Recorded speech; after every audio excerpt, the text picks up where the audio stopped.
যে আমরা এই হিংসা করে করে আমরা নিজেদের মধ্যে হাজার হাজার ভাবে বিভক্ত হয়ে গেছি।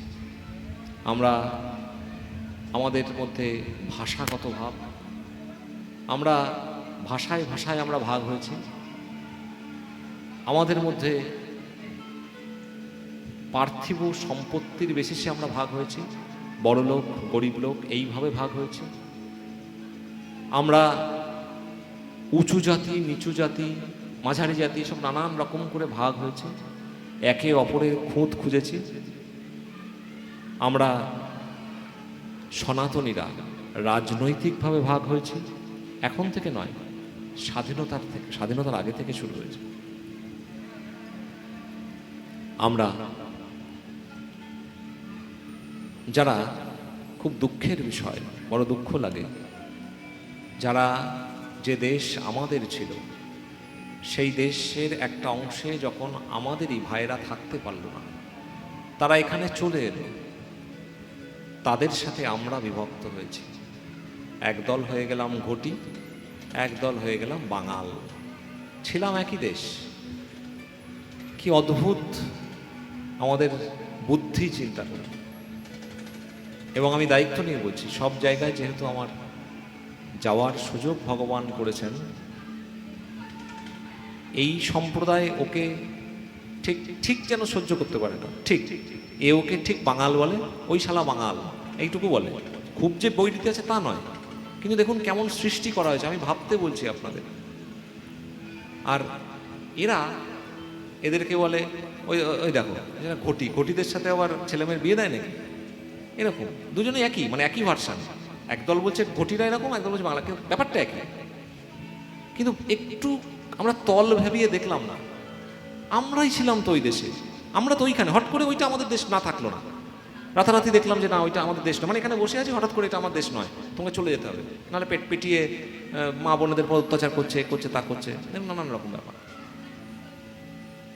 সহায় সম্বলহীনভাবে তারা যখন আমাদের এখানে মানে সবই একই এলাম, তখন আমরা তাদের এটা বলি, তারাও আবার এটা বলল। কি অদ্ভুত, একবারও ভেবে দেখলাম না। কয়েকশো সিনেমা আছে, বিখ্যাত বিখ্যাত পরিচালক, যে এই যে উদ্বাস্তুদের কি কঠিন জীবন, সব কিছু ছেড়ে ছুড়ে, খাওয়া জুটতো না, কি সাংঘাতিক অত্যাচারিত হতো। যে ক্যাম্পে তাদের থাকতে দিয়েছিল সেখানেও মায়েরা অত্যাচারিত হতেন রাতের পর রাত, সেখানে পিতৃ পরিচয়হীন সন্তানের জন্ম হতো। এ কি সাংঘাতিক দুর্বিষহ অত্যাচার, ভাবতে পারেন। আমাদের দেশ, নিজেদের দেশ হয়েছে হয়েছে তো এটা ইতিহাস, সমস্ত কিছু ভুলিয়ে দেওয়া হয়েছে।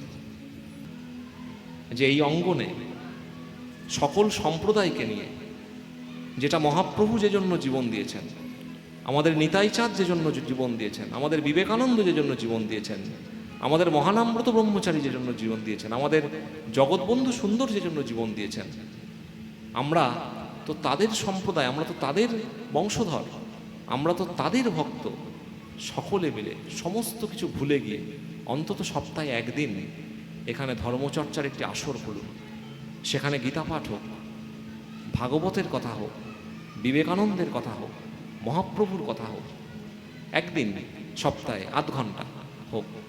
সেটি কিন্তু ধর্মের প্রতি সর্বোচ্চ কর্ম হবে, ধর্মের সর্বোচ্চ পুজো হবে সেটি। এটি করুন, না হলে এই সম্প্রদায় ধ্বংস হবে। ভাবুন, এই যে বললাম, এই যে বিভেদ, এটি সর্বশেষ মারাত্মক বিভেদ। সেই বিভেদকে এনকারেজ করার জন্য দুটো দল সৃষ্টি হলো। একটি তো দল ছিল ফুটবলের মোহনবাগান, আরেকটি করে দেওয়া হলো ইস্ট বেঙ্গল, যাতে মারপিটটা বেশ ভালো জমে। এ ওকে মেরে রক্তাক্ত করে, ওকে রক্তাক্ত করে। কিন্তু আমরা কোথায় যেন ঘুমিয়ে পড়লাম নিজেদের সাথে কাদা ছোড়াছুড়ি করতে গিয়ে।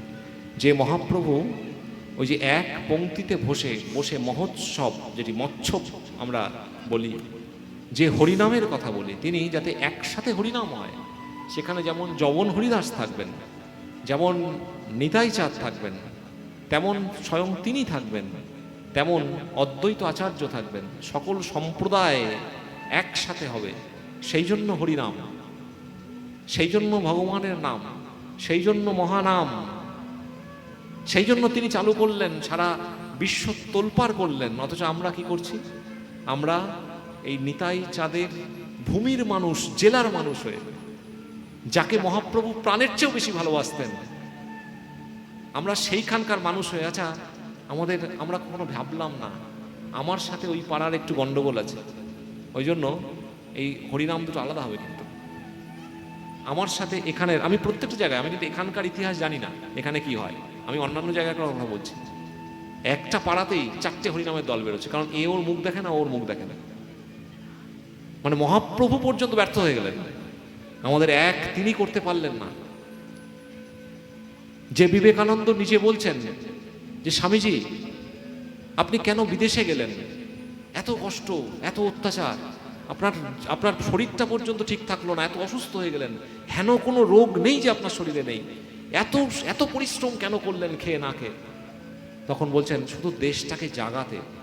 আমি সারা দেশে একটু সাহায্যের জন্য ঘুরেছিলাম। কি সাহায্য? তিনি টাকা চেয়েছিলেন না, তিনি সবাইকে এক করতে চেয়েছিলেন।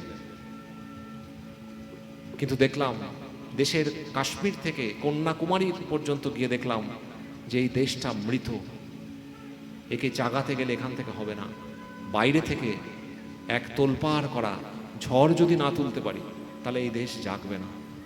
ভাবুন, তিনি জীবন দিয়ে দিলেন মাত্র 39 বছর বয়সে, তিনি আমাদেরকে জাগাতে গিয়ে চলে গেলেন, আমাদেরকে বললেন হে মহাপ্রাণ ওঠো জাগো, কিন্তু আমরা জাগলাম না। আমরা সেই আমার কি করে খানিক ইয়ে হয়। ভগবান বারবার বললেন মায়ার্পিত মনোবুদ্ধির, আমাকে মন দাও, আমাকে বুদ্ধি দাও, কিন্তু আমরা দিলাম না। আমরা শুধু বিভেদ করলাম, ভাগাভাগি করলাম, হিংসে করলাম, এক হতে পারলাম না, ভাই বলে টেনে নিতে পারলাম না।